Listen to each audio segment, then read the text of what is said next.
Hi. Hey. We're back. More Touhou. So, yeah, I think last time we mentioned that there was actually going to be more Touhou games we were going to be recording. Yeah. Yeah, and this is the other new PS4 Touhou game that Brandon was talking about. This is interesting. This is a thing, yeah. We'll be back with this soon, but we wanted to give this a break because it's kind of a long game if you do both stories back to back. Came out to be a bit longer than we anticipated. Also, this is cool actually because this is the game where you get this theme. It's the same artist, and funny enough, just last night it was announced that another game by this same developer and same artist is going to be coming to the PS4 soon with VR support. Dare I ask how soon? It's coming to the Japanese PSN, so take a shot in the dark as far as when it comes to America, but I just think it's cool that we're getting more games, and I don't know if you can do multiplayer VR, but that would be a cool thing if you could. That would be interesting. Unfortunately, I don't think I have the capability to record VR yet. Which does remind me, this game does have DLC. Where the hell is it? Okay, there it is. This game is actually really cool. If you bought the collector's edition, which you can still get for the same standard price of $50, I totally recommend it. By the way, you can get one of the 3 pieces of DLC for this game. The Aya pack. Each of these come with a story scenario and with extra music. If you don't get that and you just get the regular version, they're only $3 a pop, which isn't terrible. So it's pretty fun for an extra full little mini campaign. I'd say so. The other thing, aside from the other physical collectibles it gets you, is it actually gets you. It gives you a set of 20 PSN avatars. Jeez, that's a lot. Yeah. You're getting a premium for your $50 because if you buy the game by itself, it's only $30. Yeah. And if you buy it used, it's only $20.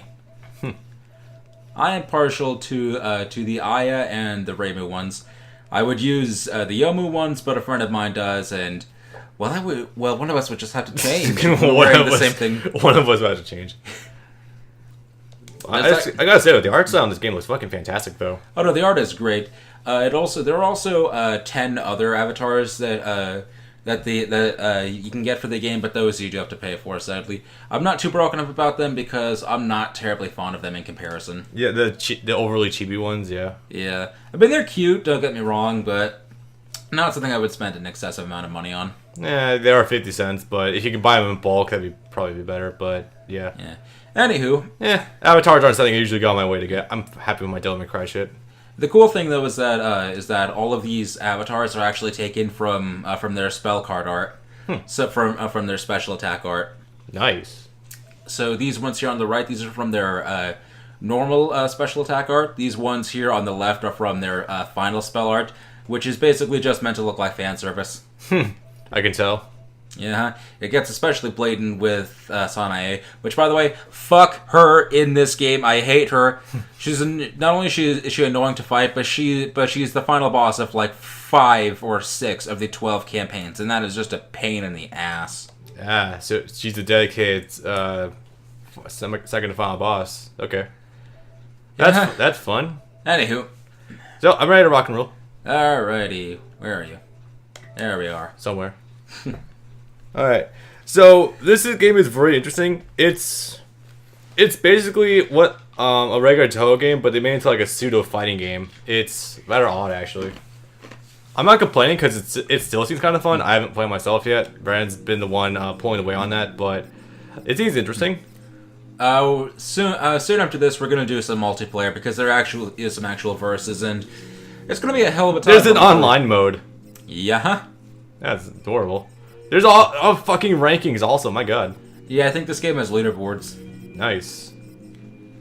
By the way, I wouldn't bother too much with either of these, not because they're bad, but because they're basically the same thing. I haven't found much of a difference between arcade and boss rush. That's because you're just fighting your opponent's special attacks. Which isn't bad, but it's kind of dull when that's the only thing you're doing. It literally turns it into a straight Touhou game at that point. Yeah. So there are a grand total of 12 characters, I think. Let me... 1, 2, 3, 4, 5, 6, yeah, 12 characters. This is including a DLC? Yeah. Okay. If you don't get the DLC, then it cuts off after Utsuho. These 3 are DLC. Again, if you get the collector the special edition, it just automatically comes with a code to download Aya. Huh. So that's cool. So that's not a problem. Yeah.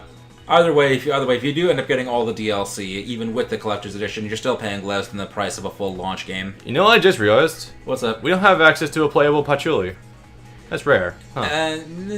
Yeah, sort of. So we're gonna split this game down the middle. We're not gonna do all of these in order because there is no order to it. We're just gonna do half and half. We're gonna have some special claims for characters. Yeah, kind of freeball it. Yeah, I'm gonna take Reimu. I know I want Yomu. I think I'll take Aya, and I was assuming you were gonna take Aya. Yeah, and I think I'll also take. Do you want to play Marisa? Sure, why not? Okay. Actually, can I take Ramilia? Sure. Go right ahead. I don't know. Maybe it's because of the other play that we were doing, but I don't know. I think I'm starting to like Ramilia as a character. She's really cool. They're fun characters, but when you try to take them seriously, it gets kind of difficult. Nah, she's definitely like a weirdly enough, a pseudo Dante character. A little bit, yeah. The game makes her out to be. Yeah. But also, this game is gonna be a lot more interesting in its dialogue because all of these characters have their own separate campaigns, and the writing in this game is hilarious, top notch. Yeah. But it's also cool though that you get a little profile here in the character selection for each character. The information itself isn't really all that interesting. I think there's some stuff they actually got wrong, but it is cool at least that it tells you the name of the character's theme. That's cool. For each character up there. That is pretty cool. Alright, ready to go? Rock and roll. Alrighty. I'm gonna be totally honest, I'm not usually a fan of doing story mode runs of like arcade setup games, like how you have to go through each character story and there's like a fuck ton of them. But I'm willing to give this a chance. There's only 12 characters too, so that's even better. Yeah, this isn't all DLC included. It's only about a 5-6 hour game. Yeah. Because there's actually time limits set up on the way this game works. Is in arcade format there are each character has 8 fights, and each fight is broken up into 2 rounds. So that's 16 rounds total, but each round has a 90-second time limit, and they usually go by pretty quickly. So it's not really a problem. Also, cool. you're gonna have a lot more really good art to look forward to throughout. Sweet. These you can also tell how aged this is. I don't know when it originally came out, but this game looks like the art style looks like it clearly came out in the mid 2000s. It really does. Yeah, that's weird. Also, there's no voice acting whatsoever, so don't feel too bent about that. Yeah, the music though is pretty good. Yeah, we were fiddling with the sound earlier to see if we can get the right audio mix, and we think we got pretty well down. Yeah. So Reimu's story thus far is it's sort of hard to place when each of these stories happen, as far as in relation to the actual main series, but so this is hers is supposedly taking place somewhere between 10 and 12, because in 10 the Moria goddesses come in and invade and kind of take over the Tengu Mountain, as I explained in the last game. And the setup for Reimu's story in this game is that she already didn't get barely any donations. Ha ha ha, she's poor. Yeah. But she's getting even less than normal, even less visitors because the Moria is actually setting up quote unquote branch shrines pretty much everywhere throughout the world, and she thinks that's stealing more of her visitors, more of her donors. Huh. It's funny too though because they end up showing up in a lot of ridiculous places. In some cases they literally just set up the branch shrine in people's houses. Why go to a church when I can pray from home for free? I'm pretty sure you could get burned for that. Yeah, whatever. So yeah, the actual setup for this game though is a little ridiculous. A little bit killer, yeah. Peculiar. I do like the dynamic backgrounds though. That's pretty cool. They are very pretty. I will say that, yeah. Just so long as you're not in the stages where it's either all pink or all red. Yeah. Then it becomes a bit of an eyesore. But the thing about this game is that it's a pseudo versus fighting shooter. And I know what some of you might be thinking, no, this is not even remotely close to the Touhou Phantasmagoria games. Those games are set up as split-screen games. No, you're both in one in one small arena, and yeah, you're in an arena and you're trying to knock each other around in it. You have your standard bullet attacks, but you can also get up close and personal and do some melee attacks, and I guess they're all right. I don't find them to be that useful. You have a wide array of different attacks though. Like yeah, you can do that. Yeah, there's a good number of attacks you're able to choose from. It's kind of actually pretty interesting. You have your standard square attack, your standard firing pattern. You have your pseudo special attacks on triangle, which those take up the energy meter. You see there at the top, the charge meter, the green one. Yeah. And you also have a circle attack, which you also need energy for. That's a knockaway attack that's meant to just get the enemy off your ass if they are up close and personal. And you can also amplify those attacks by holding L1, and it gives you a different set of attacks on the same buttons. Yeah. Usually more powerful, not necessarily always. Okay, you also have attacks on X that are also meant to be minor attacks with a strong pattern, or the consistent pattern rather. And not every alternate attack is useful, but most of them are pretty good. Yeah, I definitely we've seen that Unryo's is ridiculous. Yeah, she is pretty goddamn. Yeah, you're gonna have fun playing as her. Thank you, Crow Tits. You're living up to my expectations. That's another funny thing. Funny quirk of this game's art style is another one of those running jokes that I hate between Reimu and Sanae. Is that Sanae was designed to be the fan service sex appeal shrine maiden, and that's why she gets all gets all the faith and donation and whatnot because Reimu is flat. But this game clearly gives Reimu at least C cups. Yeah. It's actually pretty striking for me because I'm just like, your tits were not that big before. Yeah. Also, wait, isn't she a DLC character? Yuyuko? No, she's in the game regularly. Right. The other one of the other DLC characters is Yukari. Okay, I just want to make sure on that. But it's showing right now the side effects of having the shrine in there because it's like Yuko is fascinated by strange and weird crap. So she'll take in basically whatever. And Jomo was saying it's a pain in the ass. We don't need faith or healing or whatever because we're kind of already dead. So the concept of religion is sort of lost on us. Yeah, I can see that. But she's like, okay, you want me to do the thing? You're my master. I'll tend to it. Whatever, just for you. Nice. I do like how the music picks up, though. Yeah, it does. It's pretty cool. Actual dynamic music and cutscenes. I like that. But yeah, so Reimu is just going around everywhere and destroying everyone's shrine. Basically destroying their property because now it's something that they own. And expecting that destroying people's own personal property is going to get her more visitors. It's just me, or is there water in the sky there? If you look at its background, it's kind of weirding me out. Kind of. When we get back to it, I'll show you. The actual models in this game are not terribly well constructed. They're not ugly, but I'm not fond of the chibi. I almost want to say PS1 art style, but I know this is at least PS2 quality. They still look okay with the lighting on the PS4 engine, but yeah, I see what you mean by the quality of the models. It's not necessarily. Again, it's more the style though, because it's like that was one thing that bugged the hell out of me running up to launch was seeing the images coming out of the art book, and it's like, okay, but the portraits are relatively realistically sized. Why is the concept art in the art book done in chibi style? Like, it doesn't take away too much. It's just sort of jarring having the two different art styles in the same game. Yeah. So, maybe eventually we'll eventually have our actual realistic character models as 3D models in these games.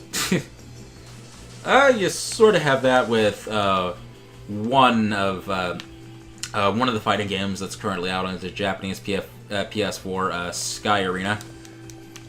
Yeah, I think I know what you're talking about. I'll go look it up. That game is something I'm not terribly fond of, but if you can finally rebind your controls easily enough, I'm be willing to give it another look. I have a feeling we'll probably get to that. I have a feeling we're on this. I have a feeling we're on this quest to let's play every new Touhou game that comes out in America. You know what? Fuck it, let's do it.